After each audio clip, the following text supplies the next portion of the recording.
Menurut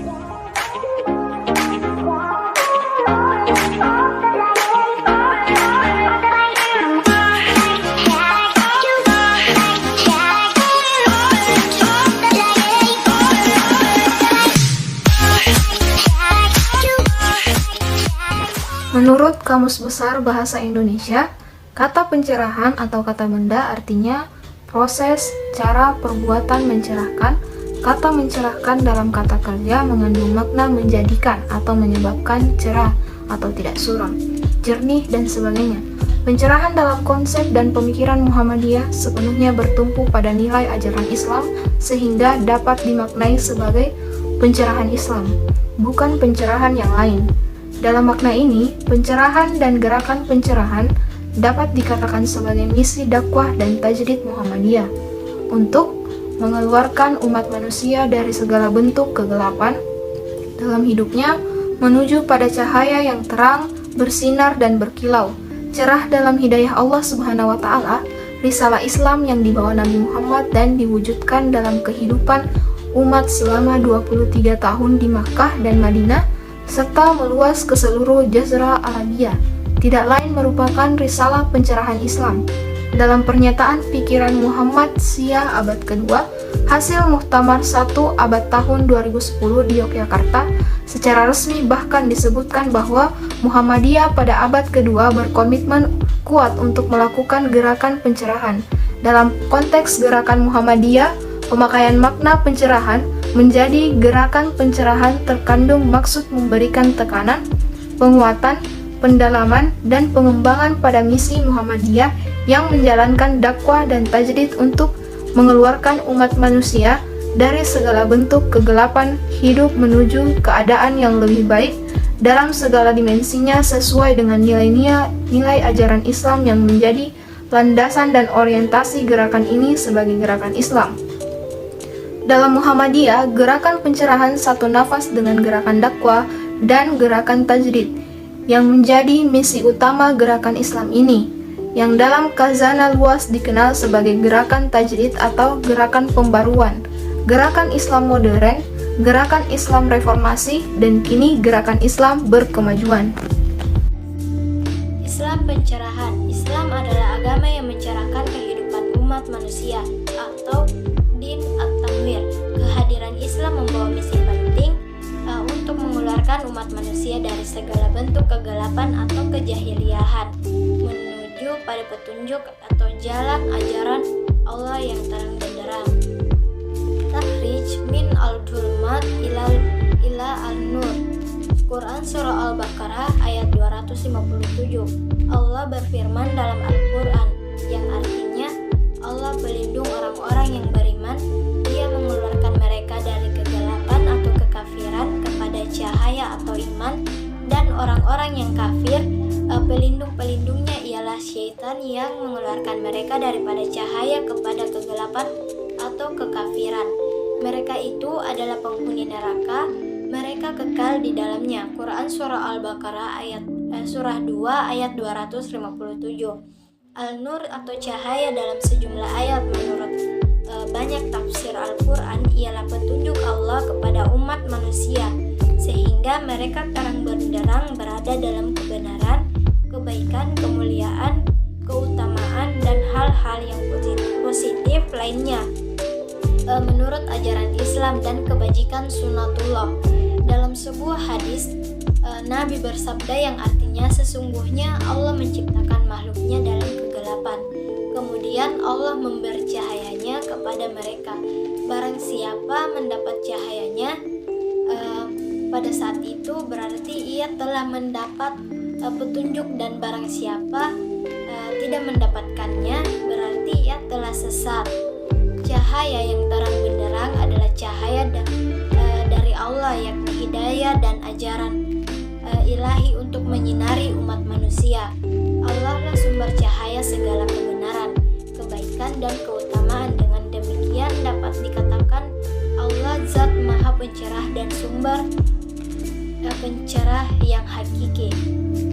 Setiap insan muslim pencari kebenaran ilahi mengikuti jejak Nabi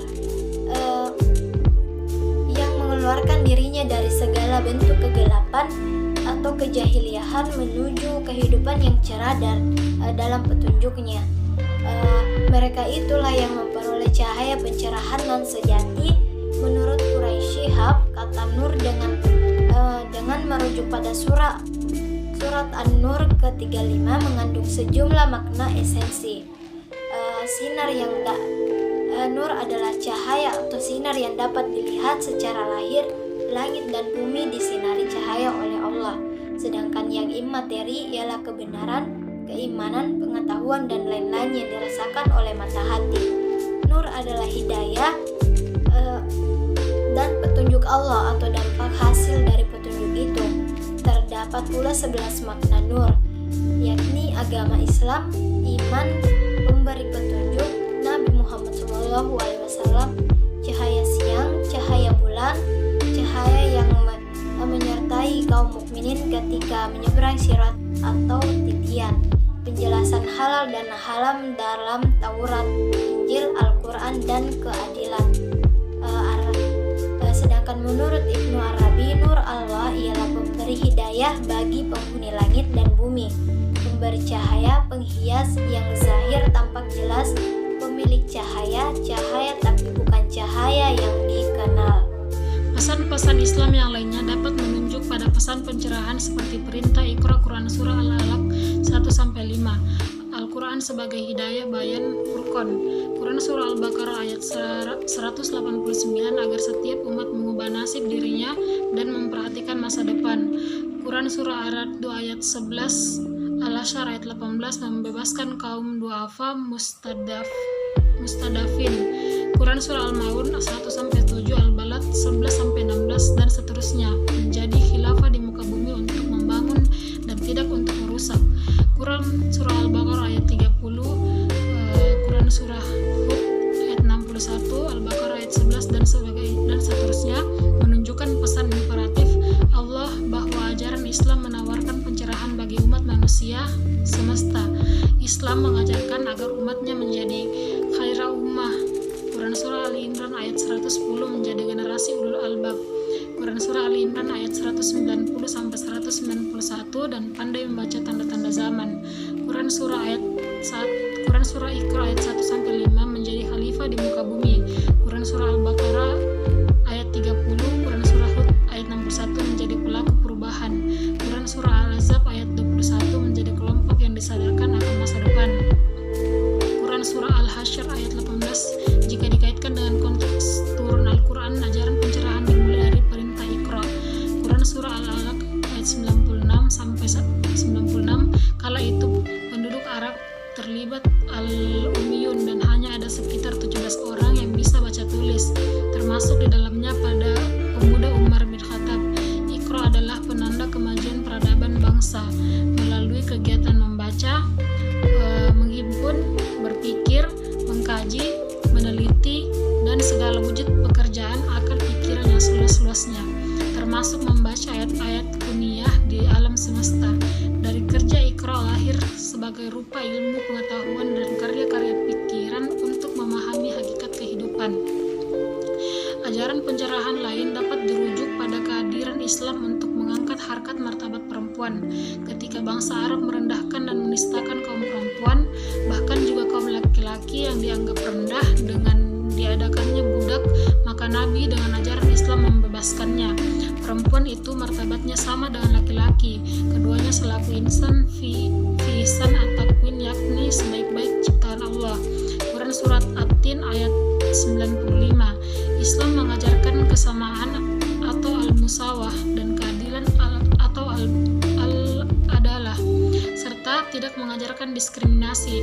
Laki-laki maupun perempuan sama mulianya dan derajatnya diukur dari ketakwaannya, bukan dari jenis kelaminnya. Quran Surat Al-Hujarat ayat 49. Allah bahkan secara spesifik menyebutkan bahwa laki-laki atau perempuan jika mereka beriman dan beramal soleh maka akan memperoleh kehidupan yang baik dan pahala yang besar di sisinya, sebagaimana firman-Nya dalam Al-Quran yang artinya barang Barang siapa yang mengajarkan amal soleh, baik laki-laki maupun perempuan dalam keadaan beriman, maka sesungguhnya akan kami berikan kepadanya kehidupan yang baik, dan sesungguhnya akan kami berikan balasan kepada mereka dengan pahala yang lebih baik daripada yang telah mereka kerjakan. Quran Surah Al-Nahl ayat 97. Gerakan pencerahan. Gerakan pencerahan berkomitmen untuk mengembangkan relasi sosial yang berkeadilan tanpa diskriminasi, memuliakan martabat manusia laki-laki dan perempuan, menjunjung tinggi toleransi dan kemajemukan, membangun pranata sosial yang utama.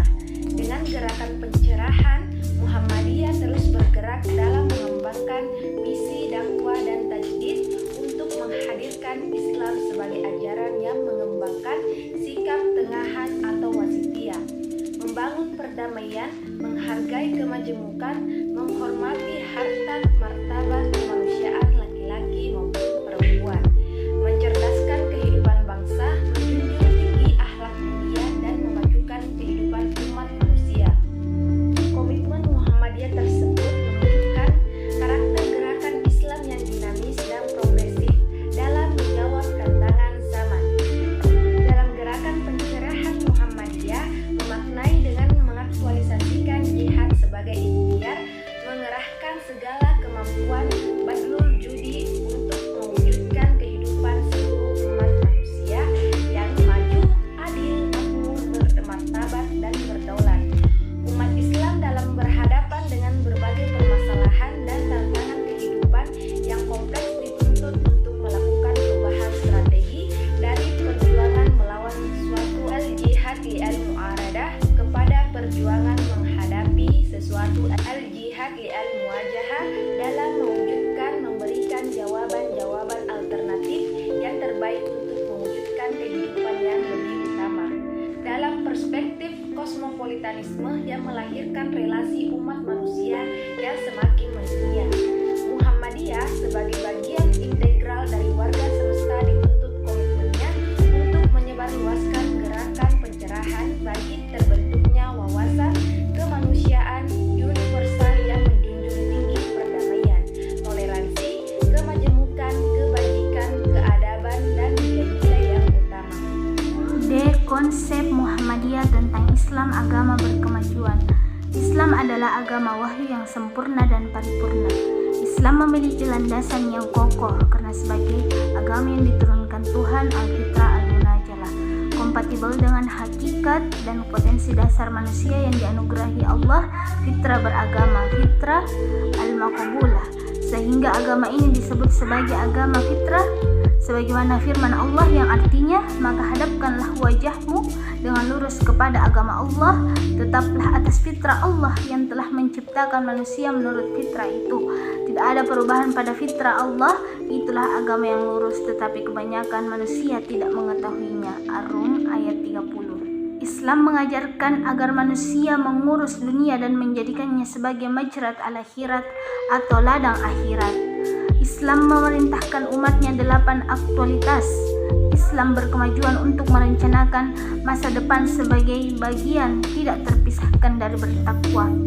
Bahkan umat diperintahkan untuk melakukan perubahan nasib dan ikhtiar, sebab Allah tidak akan mengubah nasib suatu kaum kecuali kaum itu yang mengubah dirinya sendiri. Muslim tidak boleh melupakan dunia, sebaliknya mengurus untuk meraih kebahagiaan abadi di akhirat dengan perbuatan baik. Karena itu menjadi suatu kewajiban umatnya agar Islam didakwakan sehingga menjadi sistem kehidupan yang merupakan tanggung jawab pribadi sekaligus kolektif, sehingga setiap muslim harus merasa terpanggil untuk melakukannya dengan ikhlas dan niat beribadah tanpa paksaan. Bismillahirrahmanirrahim. Nabi membangun pondasi peradaban Islam selama 23 tahun dengan penuh dinamika, dilanjutkan oleh 4 khalifah utama. Setelah itu, peradaban Islam meluas dan Islam menjadi agama peradaban dunia selama sekitar 5 abad lamanya. Kemajuan di bidang ilmu pengetahuan mencapai puncaknya ketika Barat saat itu tertidur lelap. Terbentuknya peradaban Islam yang utama tidak lepas dari spirit ijtihad dan tajdid yang menyatu dalam kehidupan umat Islam. Nabi sendiri melalui sebuah hadis memberikan perspektif bahwa pada setiap kehadiran abad baru, datang mujadid yang akan memperbarui paham agama. Maknanya bahwa pada setiap babakan sejarah yang penting dan krusial selalu dibutuhkan pembaruan sehingga Islam mampu menjawab tantangan zaman. Islam dan umat Islam tidak boleh jumud atau statis, sebaliknya harus dinamis dan progresif. Itulah spirit dan pandangan Islam yang berkemajuan sebagai tonggak peradaban. Dalam sejumlah ayat Al-Quran dan Sunnah Nabi yang dipaparkan tersebut, tampak jelas hakikat Islam sebagai agama yang menanamkan nilai-nilai kemajuan bagi umat manusia. Karenanya, menjadi muslim dan umat Islam semestinya mempunyai spirit, etos, pemikiran, sikap, dan tindakan yang berwawasan kemajuan. Dengan Islam yang berkemajuan, maka umat Islam akan melahirkan peradaban yang menyinari dan menjadi rahmat bagi semesta alam. Dr. Abdul Mu'ti, MED, dalam sebuah pengantar buku Islam berkemajuan mengatakan bahwa ada 5 pondasi Islam berkemajuan yang menjadi karakter Muhammadiyah, yaitu yang pertama, tauhid murni yang merupakan doktrin sentral ajaran Islam. Yang kedua, memahami Al-Quran dan Sunnah secara mendalam. Yang ketiga, melembagakan amal soleh dan fungsional yang solutif. Yang keempat, berorientasi kekinian dan masa depan. Yang kelima, bersikap toleran, moderat, dan suka bekerja sama. Kiai Sujah 2009 XXIX. Istilah kemajuan, maju, memajukan dan berkemajuan telah melekat dalam pergerakan Muhammadiyah sejak awal berdiri hingga dalam perjalanan berikutnya. Pikiran-pikiran dasar dan langkah-langkah awal Kiai Dahlan sejak meluruskan arah kiblat sampai mendirikan lembaga pendidikan Islam dan mengajarkan dan mempraktekkan Al-Ma'un dan memberikan peranata-peranata amalia sosial Islam yang bersifat modern. Semuanya menunjukkan pada watak Islam yang berkemajuan. Istilah berkemajuan juga diperkenalkan dalam memberikan ciri tentang masyarakat Islam yang sebenar-benarnya. Perkenalkan, nama saya Purna Puspita dari kelas PDSD 5A. Pada kesempatan kali ini saya akan menjelaskan mengenai implementasi Islam berkemajuan di lingkungan Muhammadiyah. Muhammadiyah adalah gerakan Islam, dakwah amar ma'ruf nahi mungkar dan tajdid, bersumber pada Al-Quran dan As-Sunnah. Muhammadiyah berasas Islam. Dengan karakter tersebut, Muhammadiyah menegaskan dirinya sebagai gerakan Islam yang melaksanakan misi dakwah dan tajdid. Sedangkan maksud dan tujuan Muhammadiyah ialah menegakkan dan menjunjung tinggi agama Islam sehingga terwujudnya masyarakat Islam yang sebenar-benarnya. Sebagai gerakan Islam, Muhammadiyah sejak awal berkomitmen dan berkiprah untuk memajukan kehidupan umat, bangsa, dan kemanusiaan yang universal. Karenanya secara umum kondisi umat Islam ketika Muhammadiyah lahir dicirikan oleh hal-hal berikut. Yang pertama, umat Islam tidak memegang teguh tuntunan Al-Quran dan Sunnah Nabi sehingga menyebabkan merajalelanya syirik, bid'ah, dan khurafat yang mengakibatkan umat Islam tidak merupakan golongan yang terhormat dalam masyarakat. Demikian pula agama Islam tidak memancarkan sinar kemurniannya lagi. Yang kedua, ketiadaan persatuan syirik, bid'ah, dan khurafat yang mengakibatkan umat Islam tidak merupakan golongan yang terhormat dalam masyarakat. Demikian pula memancarkan sinar kemurniannya lagi. Yang kedua, ketiadaan persatuan dan kesatuan di antara umat Islam akibat dari tidak tegaknya ukhuwah Islamiyah serta ketiadaan suatu organisasi yang tepat. Yang ketiga, kegagalan dari sebagian lembaga-lembaga pendidikan Islam dalam memproduksi kader-kader Islam karena tidak lagi dapat memenuhi tuntunan zaman. Yang keempat, umat Islam kebanyakan hidup dalam alam fanatisme yang sempit, bertaklid buta serta berpikir. Keempat, karena keinsyafan akan bahaya yang mengancam kehidupan dan pengaruh agama Islam serta berhubung dengan kegiatan misi dan sending Kristen di Indonesia yang semakin menanamkan pengaruhnya di kalangan rakyat. Kemudian yang kelima, adanya tantangan dan sikap acuh tak acuh atau rasa kebencian di kalangan intelijensia kita terhadap agama Islam yang oleh mereka dianggap sudah kolot dan tidak up to date lagi. Yang keenam, ingin membentuk suatu masyarakat di mana di dalamnya benar-benar berlaku segala ajaran dan hukum-hukum Islam. Sedangkan menurut Mufti Ali bahwa background atau latar belakang berdirinya Muhammadiyah dapat disimpulkan dalam 4 segi. Yang pertama, ketidakbersihan dan campur aduknya kehidupan agama Islam di Indonesia.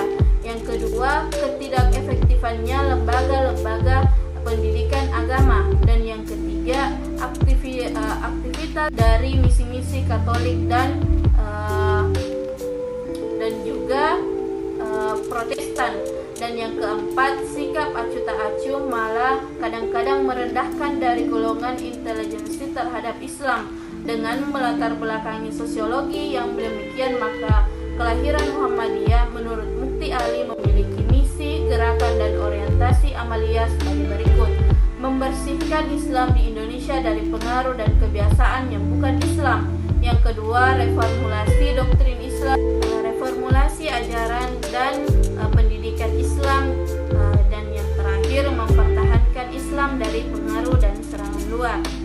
Dari latar belakang dan misi Muhammadiyah awal itu, mereka gerakan Islam ini melakukan langkah-langkah di bidang pemahaman dan pembinaan agama, pendidikan, kesehatan, pelayanan sosial, dan amal usaha yang terus berkembang hingga saat ini, yang semuanya berbasis pada pandangan Islam yang berkemajuan.